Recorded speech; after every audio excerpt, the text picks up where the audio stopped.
Thank you very much. I'm gonna speak about the regional strategy that was behind for what Venezuela is suffering right now, because you may think that Venezuela is an isolated case, but it has a regional explanation. So the first thing I want to say is there are three ways in which Europe can contribute to end socialism and promote free markets in Latin America.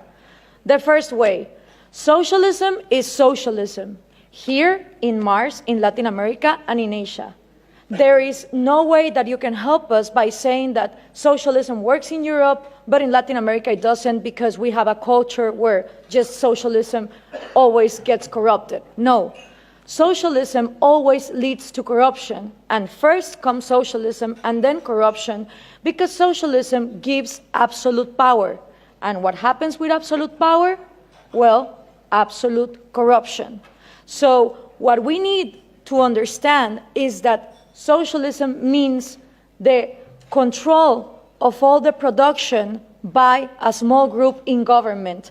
And that always leads to the same things: trade barriers, different rules, giving privileges to some businessmen against other entrepreneurs that don't have those privileges, collectivism, crony capitalism, artificial oligopolies, insane labor regulations where the unions become way more exploitative to the employers than the people that are supposedly giving those jobs. So we need to understand that instead of having the discussion of inequality about material goods, we need to start talking about equality under the law. If we are not all equal under the law, then the disasters of Venezuela happen. So what we need from Europe is that speech of understanding that socialism doesn't work.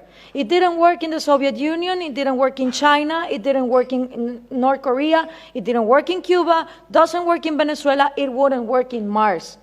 Because the way it is structured goes against human nature. It depends on humans not having rational behaviors for their own well-being. So that's the first thing. The second one that we need from Europe is the message that Scandinavia is not socialist. It is insane that these dictators like Hugo Chavez, Nicolás Maduro, Rafael Correa, Mujica, Lula da Silva, the Kirchners, they all portray Norway, Finland, Denmark, Sweden as the socialist paradise. And the worst thing of all is that if you ask 10 Latin American young people if Scandinavia is socialist, 9 of them will say you yes. And there are a lot of things that we should copy from Scandinavia, but socialism is not one of them. Scandinavia is always ranking on the top of the Index of Economic Freedom and Human Liberty that the Cato Institute is now measuring. So if there's one thing that we should copy from Scandinavia is property rights. It would be absolutely out of this planet to think that a Swedish major will wake up one morning and say, expropriate, nationalize your house. That just doesn't happen. So it is absolutely absurd that countries in Latin America that are in the low ranking of economic freedom portray Scandinavia as examples of socialism. But you know why this happens? Because the mixing of information also comes from Europe. Why? Because there's also this obsession with giving us aid instead of giving us trade. And the thing with foreign aid coming from Europe is that it finances the Marxist ideas, the NGOs that are against free market and that are against property rights. Let me give you an example. Most of people in Finland and Norway have no idea that their taxes they pay go to foreign aid for a Guatemalan NGO that is led by an indigenous Marxist leader, Bernardo Caal, who uses that money to be against hydroelectric power.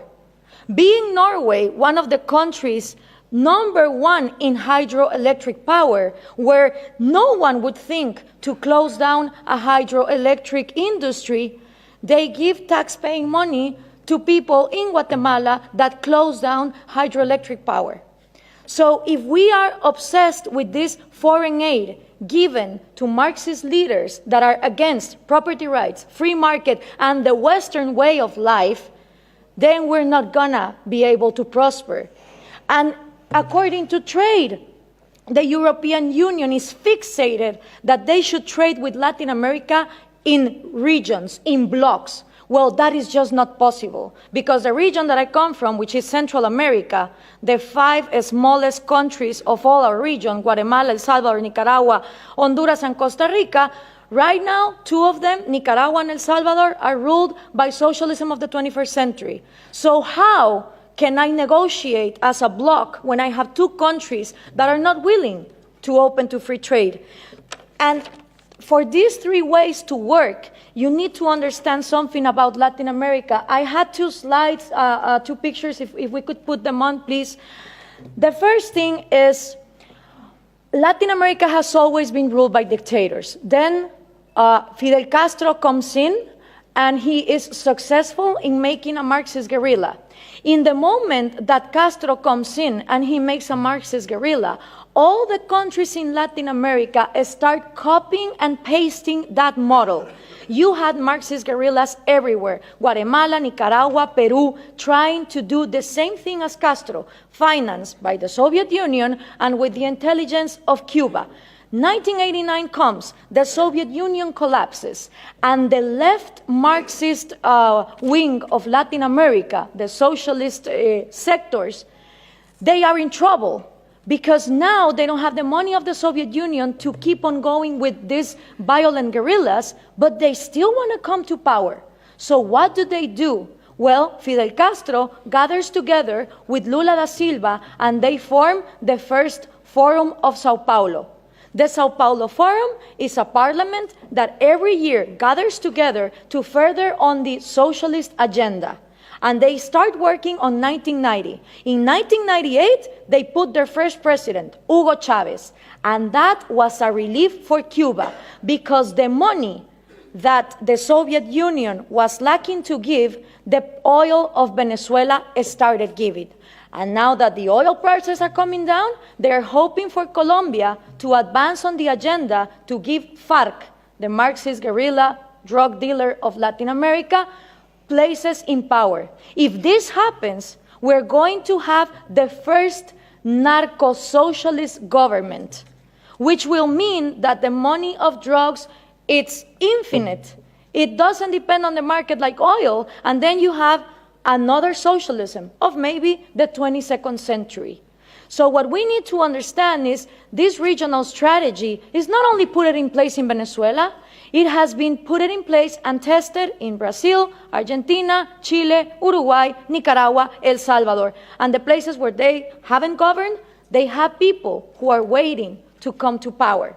When we understand this, we also understand that when the Berlin Wall fell, and communism was a thing of the past, in Latin America, we voted for the so-called neoliberal governments, the right-wing presidents that were going to open the market. These people gathered together in the Washington Consensus, and they promised that they would give us free market. What did they do? They privatized everything. They privatized electricity, trains, radio stations, but they didn't liberalize them. They gave them as oligopolies and monopolies to their peers, and this created crony capitalism. But for most of the population, the one to blame was free market. I don't know if we can now put the picture, please. For the people, what is needed to be blamed is free market, when free market has never existed in Latin America. So it's always blaming the government, but expecting more government to come in and solve the problem, like this picture shows here. So what happened then? People started voting for socialism of the 21st century because they were going to, fix the mess that this crony capitalists did in the 90s. Venezuela was going to be the promised land. Caracas was going to be the New York City of Latin America. So what happened? All these people get in power, Chavez, Lula, Correa, Evo Morales, and instead of finishing with the privileges, the crony capitalism, the oligarchies, they become even worse. So why is this good news to us? Because people in Latin America don't know what to do. They tried with the right wing, and they think that too much of a free market failed, and then they tried for socialism of the 21st century, and it turns out that it didn't end poverty, it multiplied it. So right now, it's a great and excellent opportunity for people like us, for people who really defend liberties and freedom, not only economic liberties, but also individual liberties. Because in a moment where there is frustration to the left and to the right, and everything has been tried, and all of them are statists who want to control the economy, is great news for people like us who want to defend freedom. The examples given here from different regions of the planet demonstrate that freedom works. So what we need to input from Europe to Latin America is the right messages. Those messages include that Scandinavia is not socialist, that we need trade more than aid, and in order for institutions to follow up, it's not about material equality, it's about equality under the law and the rule of law. Thank you very much.